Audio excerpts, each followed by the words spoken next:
మరి అటువంటి లోకేష్ బాబు కార్యక్రమానికి వచ్చిన తెలుగుదేశం పార్టీ కుటుంబ సభ్యులారా, నాయకులారా, సోదరులారా, కష్టాల్లో సుఖాల్లో పార్టీ వెంట ఉండే మీ అందరికీ శిరస్సు నుంచి నమస్కరిస్తున్నారు. వేదిక పైన మన యువ నాయకులు మన ఎంపీ రామ్మోహన్ రెడ్డి గారికి, అలాగే పార్టీ అధ్యక్షులు మన కోన రవికుమార్ గారికి, జనసేన అధ్యక్షులు చంద్రమోహన్ గారికి, అలాగే కాన్ఫరెన్స్ అధ్యక్షులు ప్రవీణ్ గారికి, అలాగే మనందరికీ ఒక స్ఫూర్తినిచ్చి ఈవేళ ఎమ్మెల్సీ ఎలక్షన్స్ లో మొదటి విజయాన్ని మనకు చేకూర్చినటువంటి మనందరి సహకారంతో మన గౌరవనీయులు మన ఎంపీ ఎమ్మెల్సీ చిరంజీవులు గారికి కలిపి ఈ వేదిక పైన ఉన్న పెద్దలారా, సోదరులారా, పత్రికా విలేకరులారా, సోదరీమణులారా అందరికీ పేరు పేరు నా యొక్క నమస్కారాలు తెలియజేస్తూ అందరికీ స్వాగతం తెలియజేస్తున్నాను. ఈ నరసన్నపేట నియోజకవర్గం అభివృద్ధి ఎప్పుడు జరిగింది? 1914 నుంచి 19 వరకు జరిగిన అభివృద్ధి మీకు తెలుసు. ఈవేళ పరిస్థితి ఏమిటి? మనం చేసిన పనులు కలిపి పూర్తి చేయలేని దౌర్భాగ్య పరిస్థితుల్లో ఇక్కడ ఉండే శాసనసభ్యులు ఉన్నాడు. డిప్యూటీ చీఫ్ మినిస్టర్ అట. డిప్యూటీ చీఫ్ మినిస్టర్ ఎవరికి కావాలి? అది ప్రజలకి నువ్వేం చేసావు సమాధానం చెప్పాలి. ఈవేళ మనం కట్టిన హాస్పిటల్స్ రంగులేసి వాళ్ళు పలకలు పెట్టుకుంటున్నారు. మనం కట్టిన బ్రిడ్జికి శంకుస్థాపన చేస్తున్నాడు. కానీ కొత్త పనులు లేవే.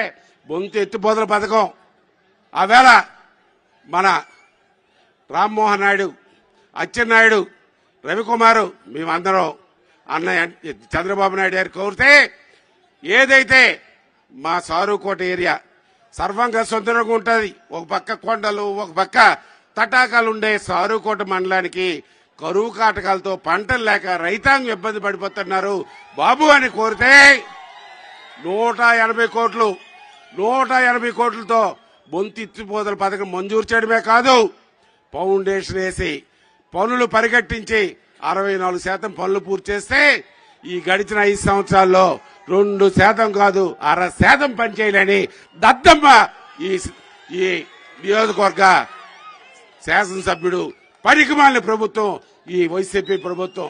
ఈవేళ రైతుల కష్టాలు తెలియదా మీకు? నర్సన్నపేట నియోజకవర్గం 80% రైతాంగం, రైతు కూలీలు. అటువంటి నర్సన్నపేటని ఈవేళ నువ్వు అన్ని విధాలుగా రైతాంగానికి ఇబ్బంది పెడుతున్నావు.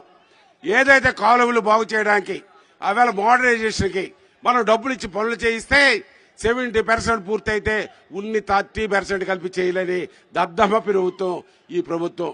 అలాగే మన లోకేష్ బాబు చేతుల మీదుగా మరి వారి జ్ఞాపకం ఉండి ఉంటుంది. శ్రీముఖలకు ఎత్తిపోతల పథకానికి, తాగునీటి పథకానికి 28 కోట్ల రూపాయలు ఇచ్చారు. ఫౌండేషన్ స్టోన్ వేయడానికి వచ్చారు, పనులు పరిగెట్టించారు. అది చాలదు బాబు అని చెప్తే మరొక 20 కోట్లు మరి మనకి నాబార్డు నిధులతో 48 కోట్లతో ప్రాజెక్టు ప్రారంభిస్తే 73% పనులు పూర్తి చేశాం. ఉండి 22% పనులు పూర్తి చేయాలని దౌర్భాగ్య ప్రభుత్వం ఈ ప్రభుత్వం అని ఈ సందర్భంగా తెలియజేస్తున్నాను. అదే శ్రీముఖలకు తాగునీటి పథకం పూర్తయితే మనకి సారుకోట, జలుమూరు ప్రతి గ్రామానికి తాగునీరు వచ్చే పరిస్థితి ఉండేది.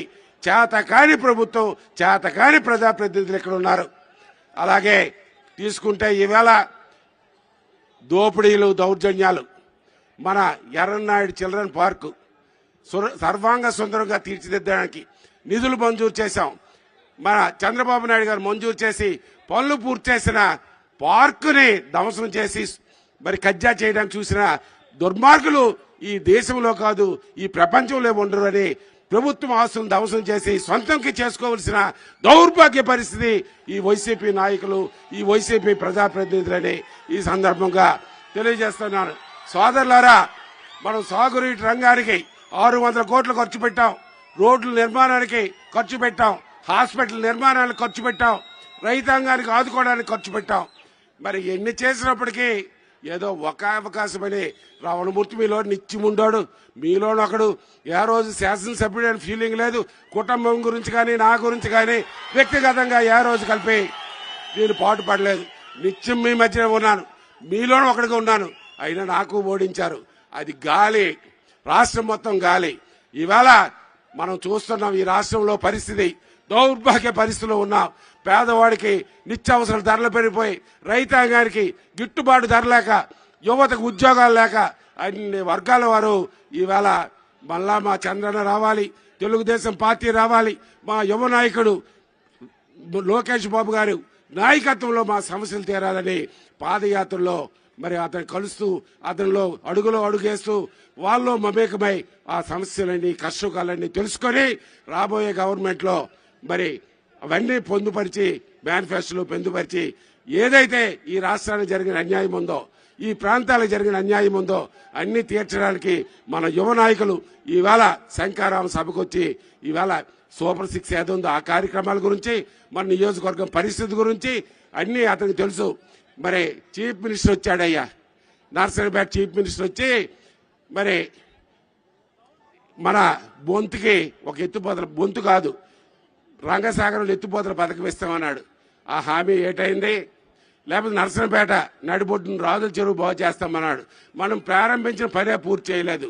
అటువంటి దద్దమ్మ ఈ ప్రభుత్వం ఇది. అందువల్ల ఏవైతే సూపర్ 6 ఉందో మరి మన నియోజకవర్గం గురించి చెప్పాల్సిన లేదు. సర్వాంగ సుందరమైన నియోజకవర్గం. ఒక పక్క కొండలు, ఒక పక్క సముద్ర తీరం, ఒక పక్క నాగావళి గోసిదార నది ప్రవహిస్తుంది. అటువంటి ప్రాంతం రైతాంగం ఇవాళ దగాపడ్డారు, మోసపోయారు. ఇక్కడుండే ప్రజాప్రతినిధి కుటుంబ దోపిడీని మనం అందరం ఇవాళ ముక్త కంఠతో ఖండించాలి. ఓ పక్క అనుమతులు లేకుండా ఇసుక దోపిడీ జరుగుతుంది ఈ నియోజకవర్గంలో. అలాగే ఓ పక్క అంగన్వాడీ పోస్టులకి, షిఫ్ట్ ఆపరేటర్లకి ఏ పోస్టు పడినా, ఏ ట్రాన్స్ఫర్ జరిగినా ఆఖరికి లంచం లంచం లంచం, కుటుంబ సభ్యుల దోపిడీ ఇక్కడ జరుగుతుందా లేదా? జరుగుతుందా లేదా? అటువంటి అవినీతి పరులను బుద్ధి చెప్పాలి. ఈ రాష్ట్ర ప్రభుత్వంలో సైకోను బుద్ధి చెప్పాలి అని ఈ సందర్భంగా తెలియజేస్తూ, నేను శాసనసభ్యుడిగా ఉన్నప్పుడు ఎవరైనా అవినీతి ఆరోపణలు మన పార్టీ కాదు వాళ్ళ పార్టీ నుంచైనా చేయగలడా అని ఈ వేదిక ద్వారా అడుగుతున్నాను. ఎప్పుడు ప్రజల మధ్య ఉన్నానా లేదా మీకు ఈ వేదిక ద్వారా అడుగుతున్నాను. నా పదవి ఆ రోజు కలిపి నా గురించి కానీ, వ్యక్తిగతంగా కానీ, కుటుంబం గురించి కానీ నా పదవి తాకట్టు పెట్టానని. ఈవేళ పరిస్థితి ఏమిటో మీరు అర్థం చేసుకోవాలి. కుటుంబ పాలన ఎక్కడ జరుగుతుంది, దోపిడీ జరుగుతుంది. దానికి బుద్ధి చెప్పండి. మనం రాబోయే రోజుల్లో మన ప్రభుత్వం వస్తుంది. మన కార్యకర్తలు జరిగిన అన్యాయాన్ని మన